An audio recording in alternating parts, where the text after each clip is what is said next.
안녕하세요, 존청입니다. 오늘은 VC 투자를 받을 때요, 창업자들이 관련 투자 계약서들을 반드시 제대로 검토해야 하는 이유라는 주제로 간단히 다뤄보겠습니다.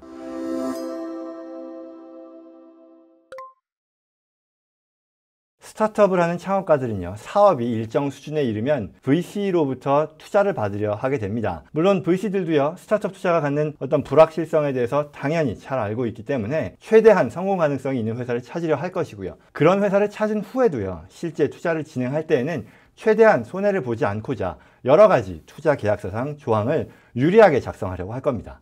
문제는 이 투자를 전문적으로 하는 VC의 심사역들에 비해 스타트업 창업자들은요, 대부분의 경우 투자 유치에 대한 경험도 없고 또 바쁘기 때문에 불리한 입장에 서게 된다는 그런 점입니다. 특히요, 영문으로 된 두꺼운 분량의 계약서들이고 또 전문적인 법률 용어들이 많이 나오다 보니 담당 변호사들에게 그냥 맡겨버리고 본인은 계약서 내용에 대해 검토를 꼼꼼히 하지 않는 경우가 종종 있는데, 이로 인해 나중에 문제가 되는 상황을 접하고 뒤늦게 후회를 하게 되죠. 논의를 위해 다소 극단적인 경우이긴 하겠으나 실제 발생할 수 있는 케이스로서요, 우선 간단한 사례를 살펴보시죠.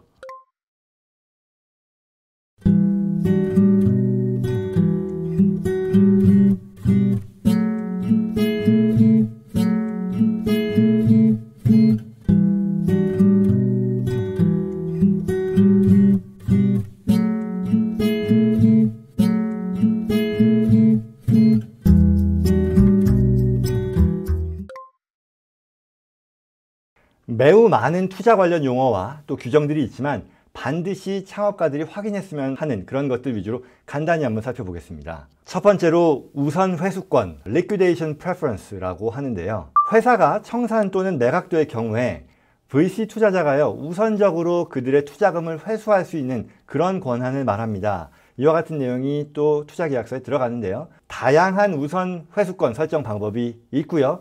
대표적으로는 투자금의 일정 배수만큼 1배수, 2배수 등으로 우선 회수하는 권한이 종종 적용되는데요. 예를 들어서 3배수의 우선 회수권이 적용된다고 하면 투자자는요, 본인이 투자한 금액의 3배까지를 다른 투자자들의 우선해서 가져가게 된다는 그런 뜻입니다.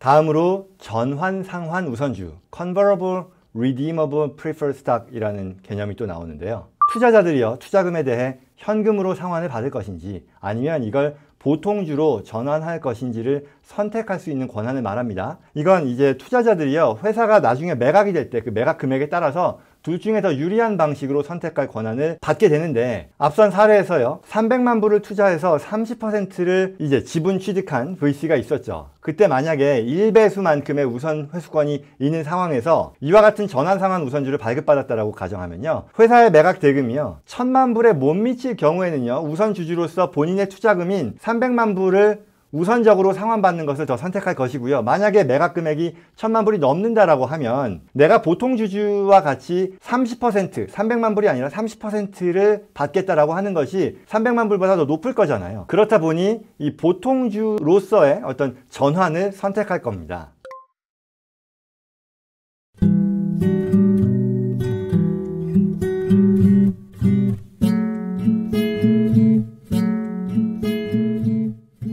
그 다음으로요, 참가적 우선주, Participating Preferred Stock 이라는 또 컨셉이 종종 나오는데요, 이 참가적 우선주는요, 회사가 매각이 될 때 투자자들이 그들의 투자금을 우선 먼저 돌려받죠. 그리고 남는 이 회사 매각 대금에 대해서 추가로 그 지분만큼 참여할 수 있는, 참가할 수 있는 그런 권한을 말하는 건데요, 결국은 자기 지분만큼 추가로 분배받는다라는 거죠. 그러니 본인의 투자금은 우선적으로 돌려받고 남는 이익을 나누어 가지는 데 있어서도 참여하니 두 번에 걸친 투자자의 어떤 자금 회수가 이루어진다는 점에서 이걸 더블 딥이라고 부르기도 합니다. 예를 들어 앞선 사례에서요, 300만 불을 투자해서 30% 지분을 취득했잖아요. 이 VC가 1배수만큼의 이 우선 회수권이 있는 상황에서 참가적인 우선주를 발급받았고, 그리고 회사가 1000만 불에 매각되었다라고 하면 이 VC는요, 투자금 300만 불을 우선 돌려받겠죠. 그리고 나머지 얼마 700만 불에 대해서도 30%를 추가로 참여해서 받게 된다는 그런 뜻입니다.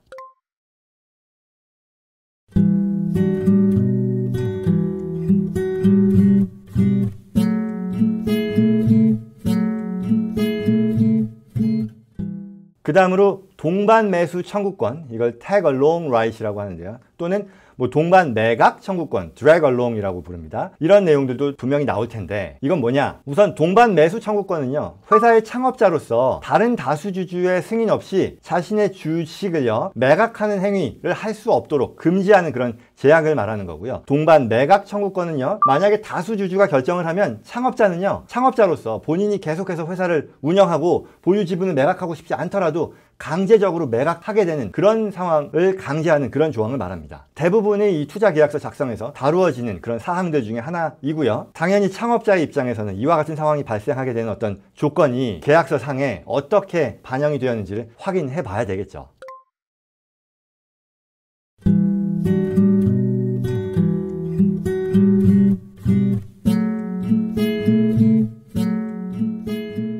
그 다음으로는 희석 방지 조항인데요. Anti-Dilution이라고 합니다. 이거 굉장히 중요한 내용인데요. 뭐 이 영상에서 그 내용에 대한 기술적인 설명을 다 하기에는 한계가 있습니다. 간단히만 보면 VC들이 투자를 하면서요, 취득을 하는 주식이 있죠. 그러면 이 주식에 대한 취득 가격, 주당 취득 가격이 있는데 만약에 다음 투자 라운드에서 투자금을 모집할 때요, 적용되는 주당 가격이 더 낮아질 경우, 말하자면 다음 라운드가 됐을 때 회사 가치가 더 낮아지는 거죠. 그래서 더 낮은 가격으로 주식을 발행하게 되면 기존의 VC들은요, 자기들이 보유한 주식의 어떤 가격 하락을, 밸류에이션에 있어서의 하락을 맞게 되는 거죠. 그런데 이 경우에 이 기존의 VC들이 부담하게 되는 이와 같은 주당가치 하락, 손실을 보전할 수 있도록 이 VC들이 보유한 우선주를요, 나중에 보통주로 전환할 수 있는 그런 권한이 있는데 이때 전환 가격을요, 변경하게 해주는 그런 내용을 넣게 된다는 거죠. 이걸 Anti-Dilution, 뭐 희석 방지 조항이라고 하는데 결과적으로는요, 이를 통해 VC는요, 그들의 손실분을 이 기존의 창업자, 창업그룹으로 넘기게 됩니다. 그리고 이와 같은 이 Anti-Dilution 조항은요, 사실 구체적으로는 몇 가지 작동 방식으로 나뉘는데 계약서상 굉장히 기술적이고 복잡한 방식으로 설명이 되는 거고요. 그리고 이 작동 방식을 제대로 확인하지 않으면 창업가들이 나중에 정말 큰 낭패를 보는 경우가 발생하게 됩니다. 말하자면 앞서 말씀드린 그 상황이요. 그러니까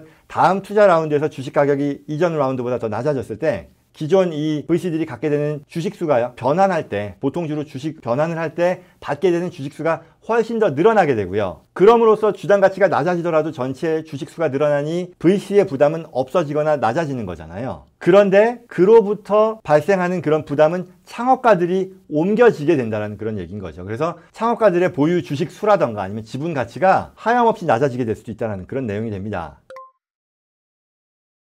서두에 언급했던 사례는요, 뭐였냐면 3배수의 그 liquidation preference, 그러니까 우선 회수권이 있고요. 또 participating preferred stock이라고 그랬죠. 참가적인 우선주라고 해서 이 VC 투자 계약이 이루어졌을 때 발생할 수도 있는 안타까운 상황에 대한 설명이었습니다. 말하자면 300만 불을 투자한다 그랬잖아요. 그래서 30% 지분을 취득했는데 3배수만큼의 우선 회수권을 부여받은 상황이라고 하면요. 그리고 또 참가적인 우선주라고 했죠. 그러면 1000만 불의 회사가 매각됐을 때요, 이 VC는 이론상 투자금, 자기 투자금의 3배에 해당되는 900만 불을 우선적으로 받게 되고요. 그리고 나머지 100만 불에 대해서도 30%를 추가로 참여하게 되니까 토탈 930만 불을 가져가게 되는 거죠. 설마 이렇게까지 되겠냐 할 수도 있지만 회사 입장에서요, 아무것도 모르고 진행되는 경우라면요, 충분히 발생할 수 있는 그런 상황이고요. 뒤늦게 이와 같은 상황 확인하고 후회하는 경우 종종 봅니다. 따라서 이를 막기 위해 증권법상의 내용을 잘 아는 변호사와 같은 전문가가 창업팀의 구성원이나 어떤 초기 투자자로서 참여를 하게 된다면 이후 투자 라운드에서요, 본인을 포함한 그 투자자로서의 그 본인이 되겠죠, 기존 주주들의 이해관계를 침해하는 어떤 독소 조항이 투자 계약서상에 있는지를 좀 더 충실히 확인할 수 있을 테니까요. 그것도 좋은 방안이 될 겁니다.